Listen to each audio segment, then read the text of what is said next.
Nous venons de rentrer dans la petite salle, la lieutenance.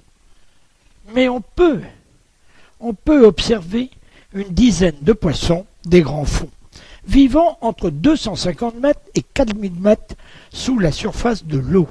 À cette profondeur, la lumière du soleil est quasiment inexistante. Les espèces sont donc adaptées. Yeux proéminents, sensibilité aux vibrations, bioluminescence pour éblouir sa proie ou pour retrouver son partenaire en période de reproduction. Les caractéristiques de chaque poisson présentées sont affichées. Mais voici quelques informations complémentaires. L'empereur, il peut vivre jusqu'à 150 ans, mesurer jusqu'à 75 cm et peser 7 kg. Vivant, il est facilement reconnaissable grâce à sa couleur rouge. Il faut savoir que ces poissons sont dans le formol.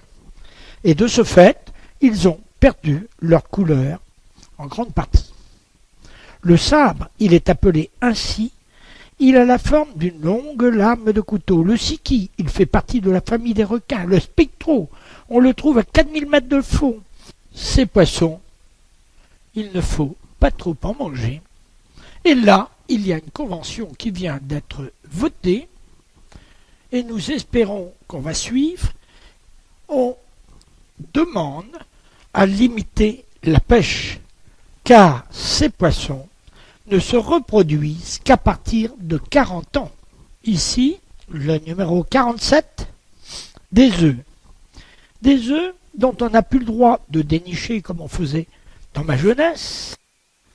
Vous verrez la liste sur le mur derrière vous, dans votre dos, et vous pourrez prendre le temps de regarder aussi la décoration de ces œufs.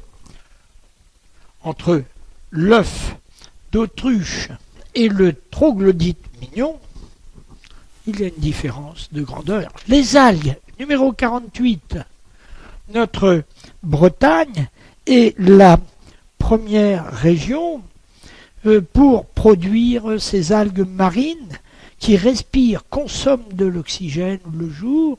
Elles produisent une grande quantité la nuit, consomment de l'oxygène, mais le jour, elles produisent une grande quantité d'oxygène. Plus de 50% de l'oxygène de notre atmosphère sont produites par les algues marines.